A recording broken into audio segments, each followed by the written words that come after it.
Oh, hello. Fancy seeing you here on a Monday morning, but glad you could join us. Welcome to Monday Morning Coffee with Inside the Firm. Each week we will be interviewing local, regional, and national business leaders to give you an inside peek into how they lead their businesses to success in an ever-competitive business climate. So pour yourself a hot cup and enjoy the show.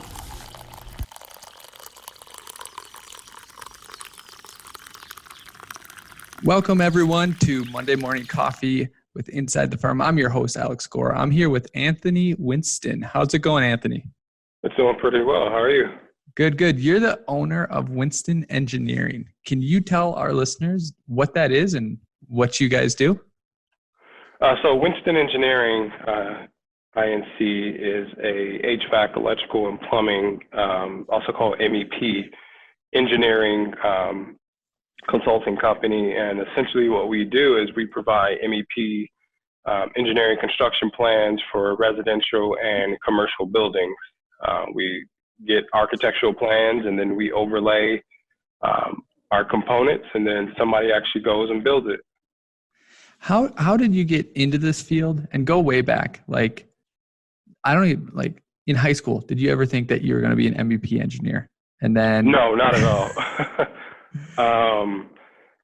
Out of high school, I thought I'd be a network administrator just because it sounded cool. Nice. And then once I got into I was a part of this minority engineering summer bridge program at Arizona State before college actually started. And I found out what a network administrator does, and that changed my mind pretty quickly. Right. Initially, I knew I wanted to do something in engineering, so I got a list and saw which one had the biggest salary, and I picked electrical.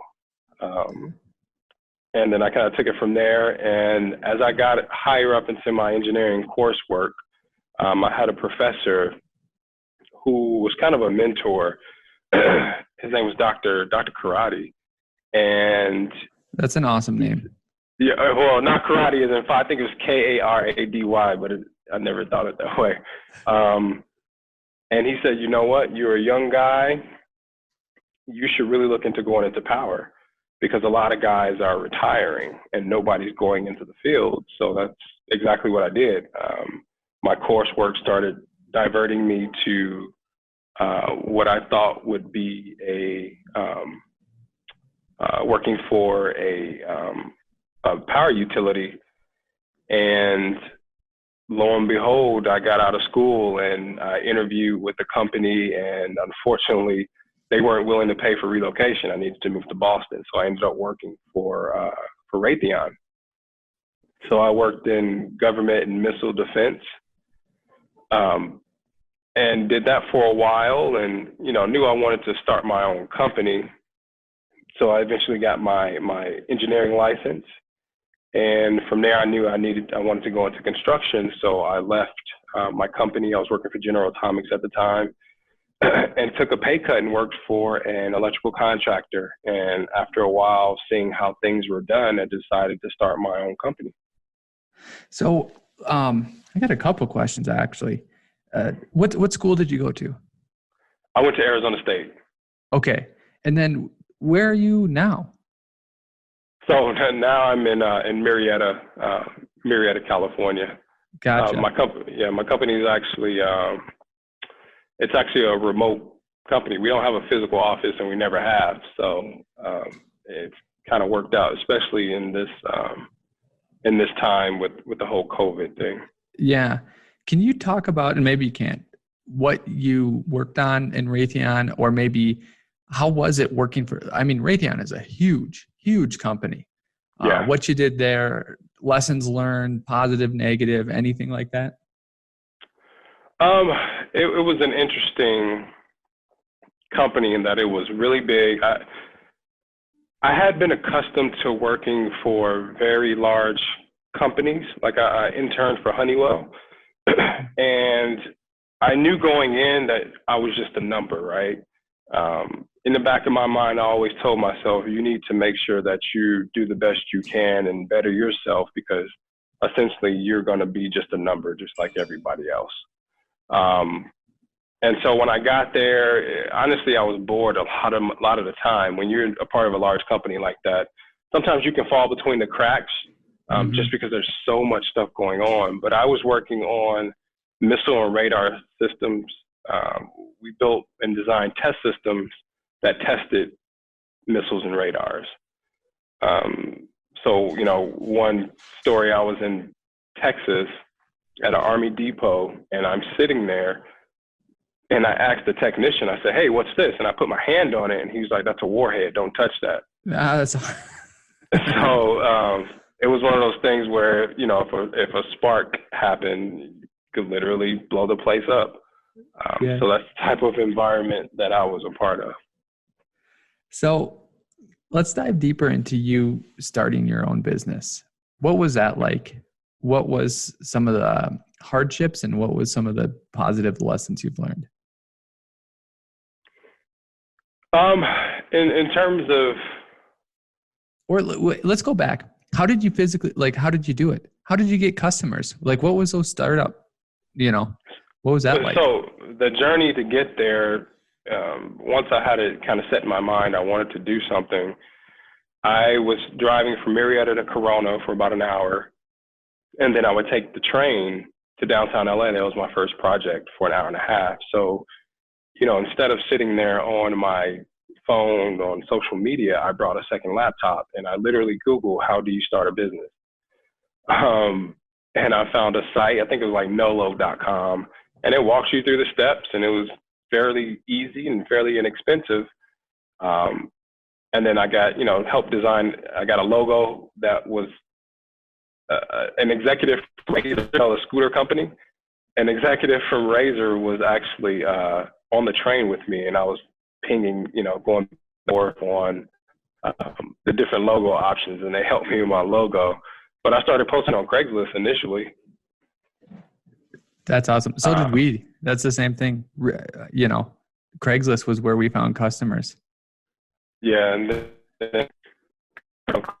after a while, I started getting business, and then I started a website and just navigating that whole thing. And I had to sneak outside of my construction trailer while I'm on site to try to answer, client calls. And eventually, it got to the point where I got a big enough job that would sustain us for 3 months. And at the time, my wife was pregnant. So to ask my wife, "Hey, you mind if I quit my job to start a new company?" was a little bit stressful, especially for her. But she backed me, and I walked away, and I believe it was 2015. And I haven't looked back since. That's awesome. That's awesome. Did you find it hard to get health insurance when you started your company? So I was lucky in that my wife, she's a teacher, so I've always been under her health insurance. Brilliant. But after two years of working by myself, I started hiring employees, and essentially I just got with a health insurance broker, who then went and found the insurance for my employees. And I contribute a certain amount to their health insurance every month, and it just works out. Yeah. Hiring and managing employees. How is that working? Any advice? Anything hard about that you found, lessons that you've learned? Yeah, the whole adage of hire slowly and fire quickly. Yep. I definitely learned that very quickly. I got lucky with my first employee, my electrical engineer, Nick. He's a vet, and he came to me one day and just emailed me out of the blue and said, "Hey, do you have any internships?" And I said, "No. Why don't you learn this program called Revit and come talk to me?"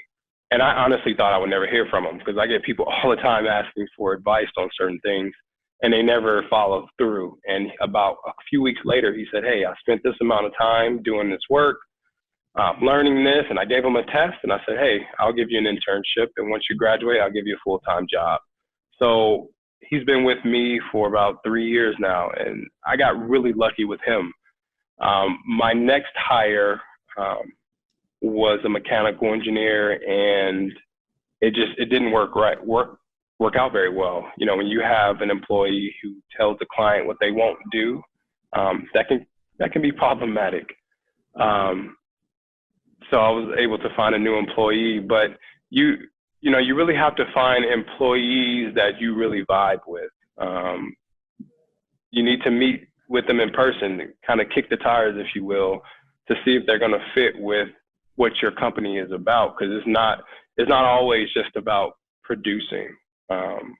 It's about fitting into that culture.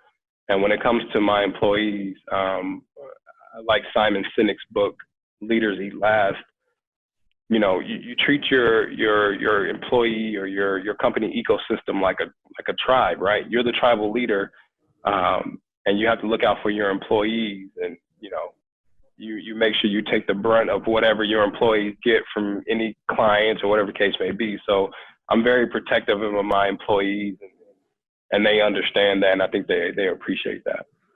I agree with that. I like that book. I was in the military for a while, so I was very familiar with that. But his book, helped cement it.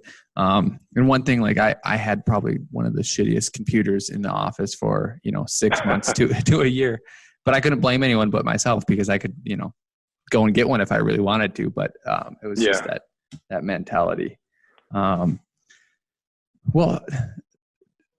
I see. I mean, how in this recession, how is everything going with, for you? Have you seen a big slowdown?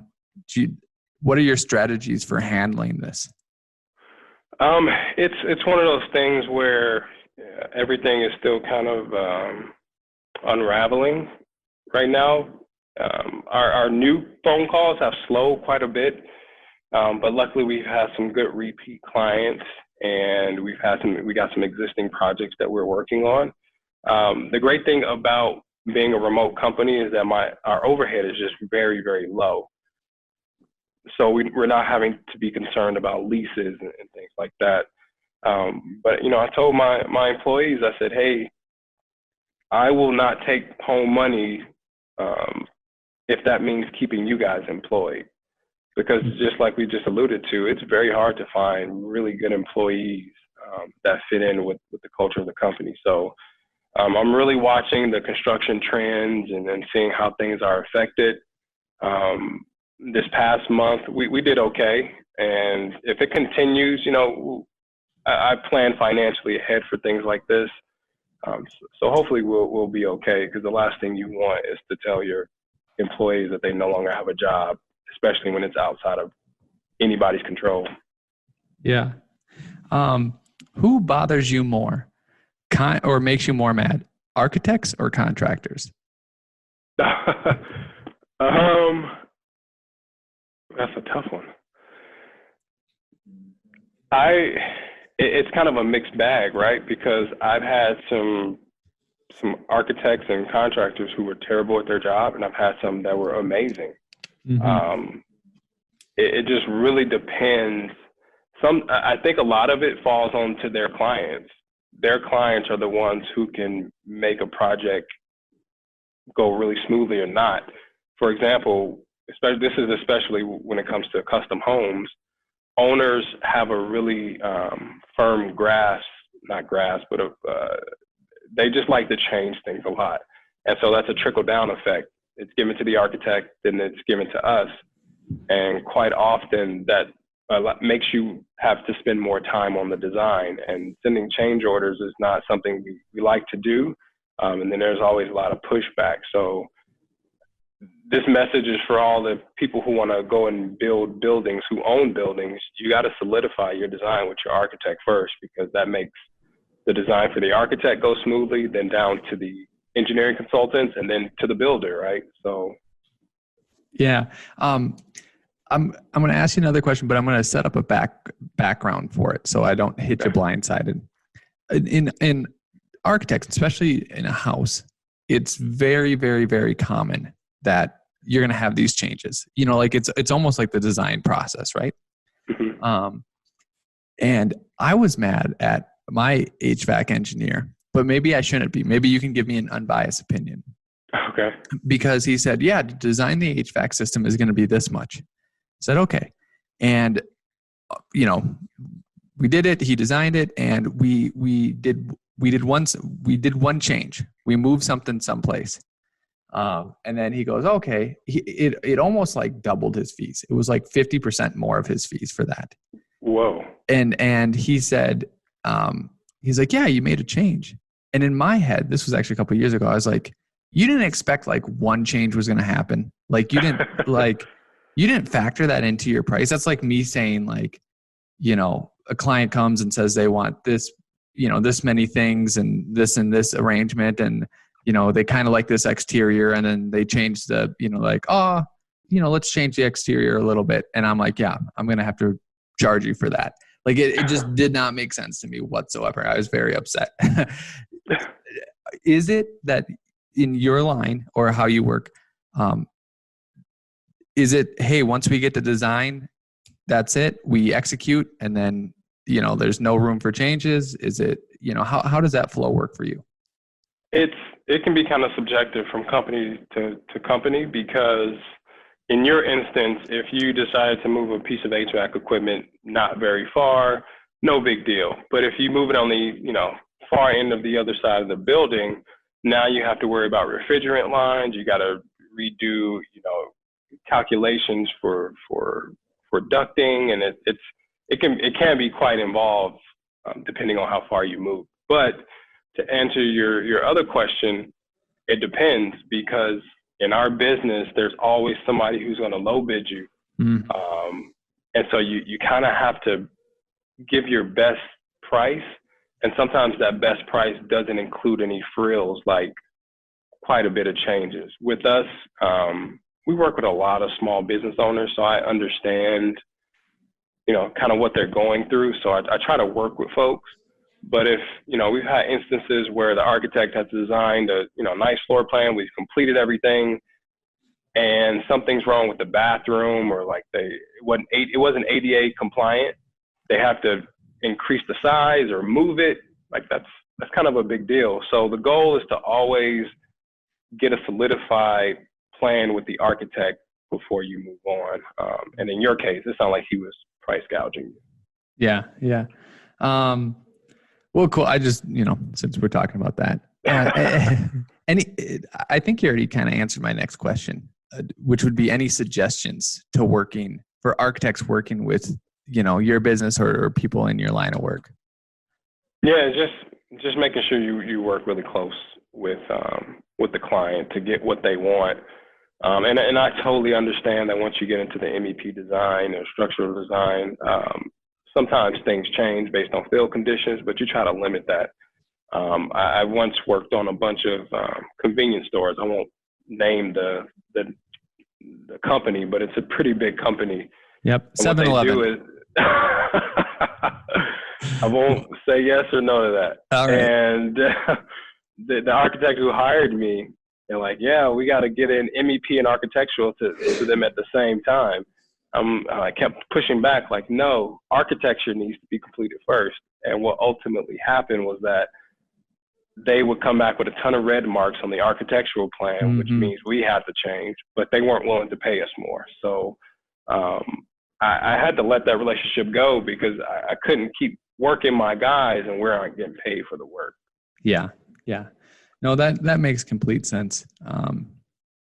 So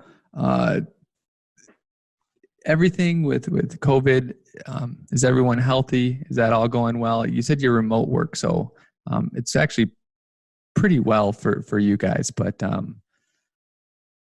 everything, your family and everything doing well? Yeah. So far, no one has gotten sick, thank goodness. My wife's a teacher, so that means she's home, and we have a 4 and a 5-year-old, so both my daughters are home. So that can get a bit stressful for us as the parents, and even for the kids. So navigating that can be a bit tough, but luckily we're pretty safe and we don't go out that often. So I know it's not. I'm very lucky that I'm not a first responder. Shout out to, you know, everybody who's on the front lines, from police to firefighters, nurses, doctors, all that. Because for what I do, as long as I have internet connection, I don't have to really do much or go out. Yeah, I tried working. Well, I did for a while. It was hard working from home with kids. They like to talk to you and you like to talk to them, and then all of a sudden you can get distracted. So shout out to everyone that's doing that successfully. Well, you know, it really comes down to my kids being used to it, because my first, she was not even a year old. She was a baby. And my second, she's only known me working from home. So, you know, I do a lot of things, go to their school and activities and pick them up from school, drop them off or whatever we need. And a phone call will come in and I say, guys, I got a phone call. And they will sit there very quietly, like they just know now. Nice. That is good. My kid does not know that yet. And the baby doesn't know anything. So, okay. You know, as we wrap up, I'll give you the final word. So, anything you want to convey, let the audience know, or how to reach you, or how to contact you, or look up what you guys do. This is your time. So go ahead. Yeah. Well, one thing, initiative we're doing now is that we're offering free engineering services to a local business that we're maybe in the middle of their architectural and engineering design for a restaurant, office building, or whatever the case may be. And if you were impacted by this COVID-19 pandemic and had to stop, or money dried up, like I said, we're offering those services for free. Initially, it was just for folks in Wildomar, Marietta, California. But I'm willing to open that up to other cities in California. And in terms of reaching us, I post heavily on Instagram. All you got to do is search Winston Engineering. I post heavily on LinkedIn, Twitter, Facebook. I even have a Snapchat. I haven't used it in a while, but and the website is winstoneng.com. So we're pretty easy to reach. Awesome. Well, thanks a lot, Winston. I appreciate chatting with you. All right. Same here. Thanks for listening. We hope you enjoyed it. And if you did, don't forget to leave us a 5-star review on the iTunes app. Tip your barista, and we'll see you next week for more Monday Morning Coffee with Inside the Firm.